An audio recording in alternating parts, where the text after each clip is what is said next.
Now, back live with Andrew Bolt with the Bolt Report. I've mentioned before on this show a couple of times the case of Asia Bibi. She's the mother of 5 children, a Christian in Muslim Pakistan. For 9 years she was in jail, 8 of them on death row. She was sentenced to death for blasphemy against Islam because she got in an argument with Muslim neighbours, and she said, "What did your Prophet Muhammad ever do to save mankind?" Now, for that, she was sentenced to death. Pakistan's High Court last week ruled that she was actually innocent and could go free. But since then, Muslim extremists have demanded that she be killed. Our new Prime Minister Imran Khan, the former cricketer, has now moved to ban Asia Bibi from leaving Pakistan for safety. Now, Bibi's husband has now released a video appealing to Donald Trump, to Britain, to France, to grant the family asylum. Should Australia offer to take the family, Rowan?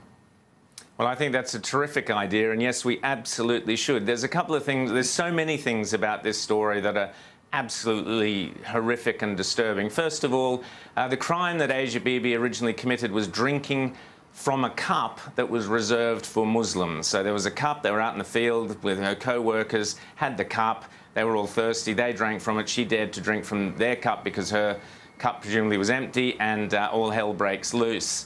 That's the first thing. We're asked to have tolerance and, religious freedoms and allow all religious beliefs to be somehow seen as equal or valid under the eyes of the law, and that's a big issue that our government is looking at the moment. But when you see the ramifications of such a bizarre religious belief ending up with someone on death row for 10 years, finally being released. Two politicians, by the way, Andrew, were murdered because they suggested that Asia Bibi should go free. They're now marching in the streets of Pakistan demanding she be killed. Imran Khan has basically folded to the Islamists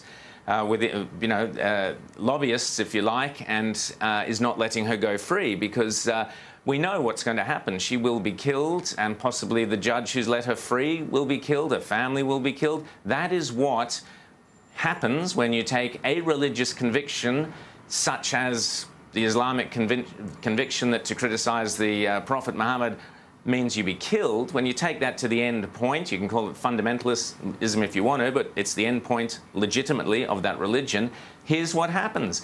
And of course Australia should be offering to, and any right-minded country should be offering to and extend a hand and allow her in for her own protection to Australia. But let's not forget, only the other day, Andrew, Scott Morrison was talking about our foreign policy should be about our standards, our values, and should talk to the world about who we are. Well, if he means it, if he's going to actually mean what he says, Scott Morrison should be right on the front of this and taking your idea, Andrew, and saying, we want Asia Bibi to come to this country because that says who we are. And at the same time, by the way, Pakistan, that $50 million we give you every year, might have to rethink that one, you know. Rowan, yes, well, that's not bad, but Rowan, I do think a lot of Australians would be welcoming her as perhaps a more fitting and grateful recipient of our refugee program than a number of other people that we've been taking in.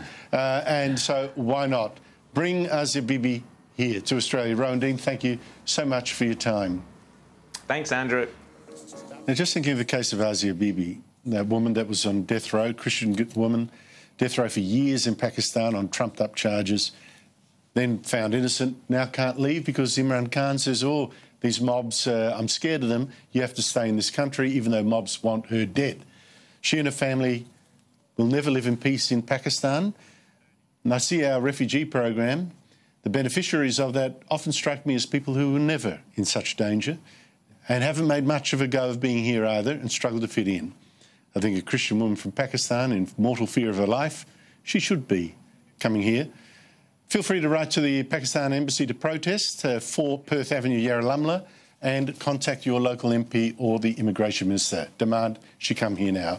Coming up next, Jerry Markson with Jermaine Greer. Don't miss it. From me, goodbye.